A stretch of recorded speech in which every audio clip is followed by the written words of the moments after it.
Hello everyone, I am Jaypal from Jay Lakshmi Sanskar Coaching Center. तो you all are welcome. आज हम आए एक नई क्लास लेकर सबसे अहम चीज़ पढ़ाने जा रहे हैं। तो ऐसी कौन सी चीज़ है, हर बच्चा अपना दिमाग पर जोर देगा, ऐसी कौन सी चीज़ है जिसके बिना अंग्रेजी चल ही नहीं सकती। What is the first point of the English?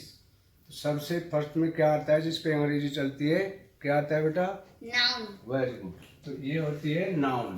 तो आज हम पढ़ाएंगे आपको नाउन।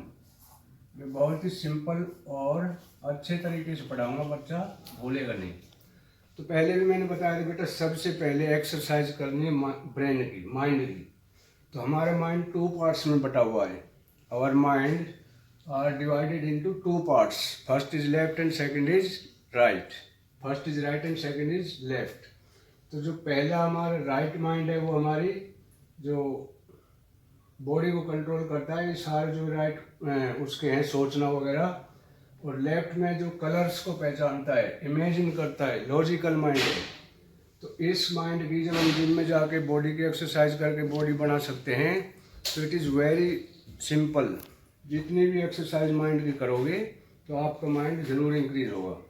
तो इसकी भी एक्सरसाइज करनी है। Mind is also a muscle. तो मैंने कितनी 3 एक्सरसाइज बताई थी, तो इसको मजाक में नहीं लेना है। पहली एक्सरसाइज ये वाली, फिंगर टिप्स को डेली जोर से प्रेस करना है, कम से कम 10 मिनट तक इसको अपनी हैबिट में डालें। दूसरा बताया था मैंने, इस तरह से इसको दबाएं, क्योंकि इनका जो सीधा मैसेज जो है ब्रेन में जाता है हमारे। तीसरी एक्सरसाइज सबसे अहम, और वो बताई थी, इसमें संसार में क्या है कि 90% लोग राइट हैंडेड है।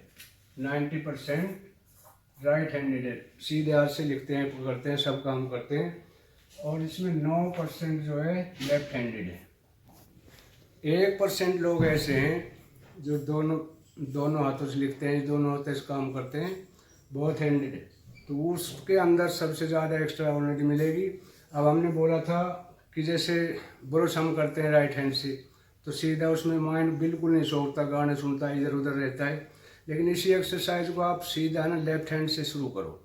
तो लेफ्ट हैंड से शुरू करोगे तो दिमाग और कहीं नहीं जाएगा, सीधा यहीं आ जाएगा, इसी चीज़ पे आ जाएगा। क्योंकि उसको पता है कि ये तो कोई नई चीज़ आ गई, कहीं मेरे मसूड़े में लग जाएगा, दांत में लग जाएगी। तो माइंड को कंसंट्रेट करके पढ़ना है। तो ऐसी चीज़ कौन सी बताई थी हमने जिसमें इंग्लिश डिपेंड है? नाउन। तो today I am going to learning about the noun. Noun is very important thing to learning English. तो नाउन क्या है? नाउन कोई भी चीज़ जिसको जो भी संसार में बनी, जो भी दिमाग में पिक्चर आती है, वो सारी नाउन है। अब हम लेते हैं, पॉइंट वाइज पढ़ाएंगे। पहला होता है ये पेन है, ये सारे जो है पेन है। अब ये क्या है? पेन क्या है? कॉमन नाउन है। कौन सी नाउन है? पेन। सारे इकट्ठे हैं, कॉमन नाउन। Common noun. अब इसमें से हम एक पेन उठाते हैं, ये पेन उठाते हैं, इसका ये है रेनॉल्ड। तो इसका हो गया नामकरण। अब नामकरण हो गया तो ये कौन सा नाउन हो गया? ये हो गया प्रॉपर नाउन। जिसका नाम रखा गया वो हो गया प्रॉपर नाउन। Proper noun. दो हो गए, कॉमन नाउन हो गया। कॉमन नाउन कभी भी 90% आप देख लेना, कॉमन नाउन विदाउट आर्टिकल नहीं आएगा। जैसे मैं कहूँ द पेन, तो द आर्टिकल आ गई, फिर हो गया प्रॉपर नाउन।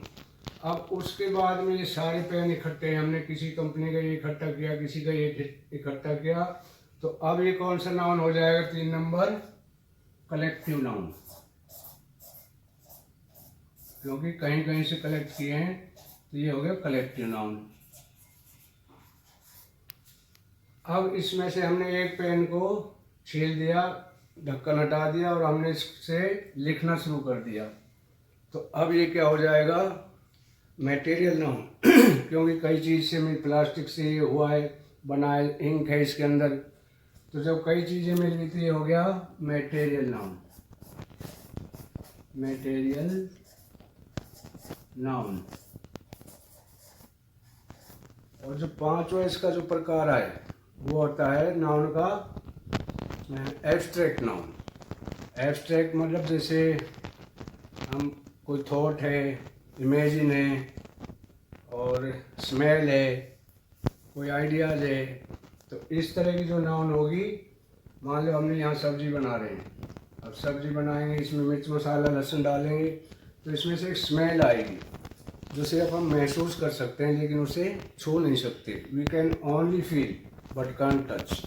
तो उसको क्या कहेंगे हम? Abstract noun. Abstract noun.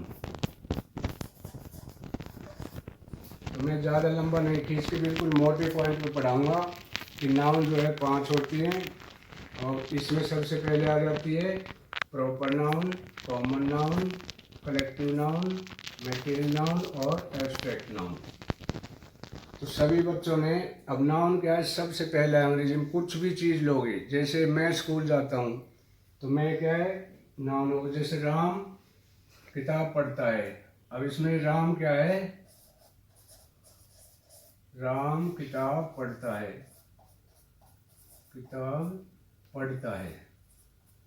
तो नाउन क्या है? इसमें काम कौन कर रहा है? नाउन है राम। राम क्या है? जब इसका नाम हो गया तो ये हो गया प्रॉपर नाउन।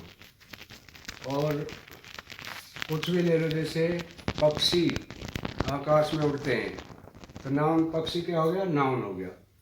तो birds are fly in the sky. तो नाउन के प्रकार हो गए। और नाउन काम कैसे करता है? अब इसी पे कुछ चीज़ें हैं जो हम आपको बताने जा रहे हैं कि नाउन के बाद में मेन चीज़ जो क्या आती है, जो काम करती है मेन, वो होती है वर्ब। वर्ब 2 किस्म की होती है, एक हेल्पिंग वर्ब और मेन वर्ब। तो आज हम सिर्फ नाउन पढ़ाएंगे और कल हम आपको बताएंगे वर्ब। तो थोड़ा सा वर्ब के बारे में बताते हैं ताकि कल आप अच्छे से तैयारी करके आओ। मैं देसी तरीके से पढ़ाता हूँ। I teach you according to the simple rule. तो वर्ब क्या है? नाउन का मैंने बता दिया, मेरे मोटे तरीके हैं। जो भी दिमाग में पिक्चर आए ऑल आर नाउन। किसी भी चीज़ की पिक्चर आई तुम्हारे दिमाग में तो वही नाउन है। अब आते हैं हम वर्ब पे। वर्ब और नाउन दोनों इम्पोर्टेंट है। तो नाउन क्या है? कि जिस भी किसी वाक्य में अंत में ना हो या ना आने की संभावना हो, that all are called is verb.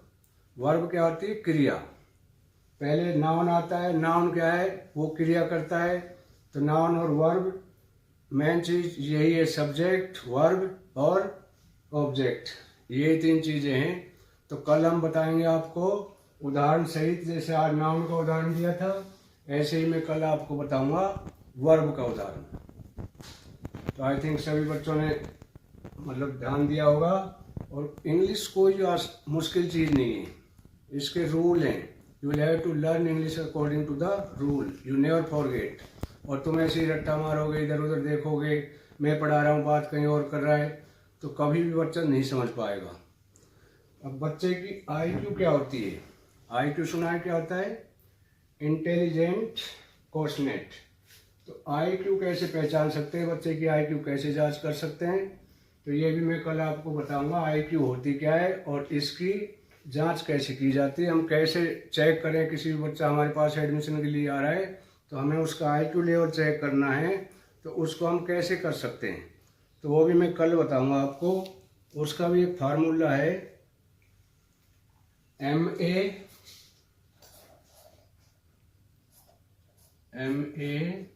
और MC। M से और MA और CA।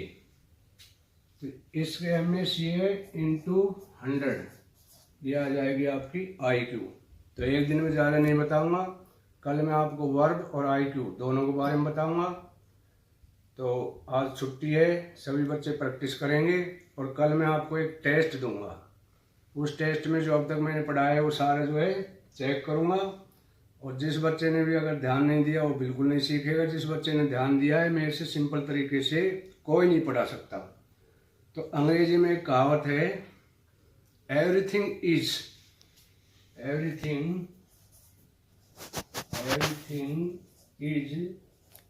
Pre written. Everything is pre written. मतलब सब कुछ जो भी कुछ है वो पहले लिखा हुआ है हमारे भाग्य में। Everything is pre written but परंतु विद प्रेयर्स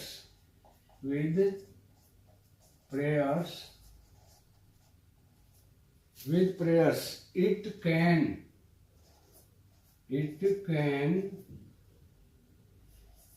री रिटर्न। वो कहते हैं सब कुछ पहले से लिखा हुआ है। एवरीथिंग इज प्रे रिटन, सब कुछ हमारे जो भाग्य में है वो पहले से लिखा हुआ है। लेकिन prayer but with the prayers, भगवान से प्रार्थना और दिमाग की एक्सरसाइज से, अपने हार्ड वर्क से, मेहनत से आप जो है इट कैन बी री रिटन, ये दोबारा लिखा जा सकता है। यह क्या है कि दोबारा जो भी भाग में उस पर मत रहोगे हमारे भाग में ये लिखा चेंज नहीं कर सकता, ऐसा नहीं होता। It's not like that. जैसे मुझसे टकराने की कोशिश मत करो, मुझसे टकराने की लड़ने की कोशिश मत करो, जीत नहीं पाओगे। मुझसे लड़ने की कोशिश मत करो, जीत नहीं पाओगे। बला की तकदीर पाई है मैंने, अपने इस माथे के पसीने से इन हाथों की लकीर बदली लिखी है मैंने। तो कोई भी नहीं बट जो भी कुछ लिखा है वो बदल सकते हो, यू कैन चेंज, लेकिन इसके लिए बहुत मेहनत करनी होगी। पढ़ाई एक ऐसी चीज़ है जो बिल्कुल छाया में बैठ के करनी होती है, सब कुछ पॉसिबल होता है। लाइफ क्या देती है हमें, बताओ कोई बच्चा? लाइफ क्या देती है? Life never provide warranty and guarantee, it can only provide possibility and opportunity to turn them into success. तो भाग्य पे मत बैठो, भाग्य को अपने कर्मों पे बिठाओ। चलो आज संडे है, छुट्टी में आपका ज़्यादा टाइम नहीं लूँगा।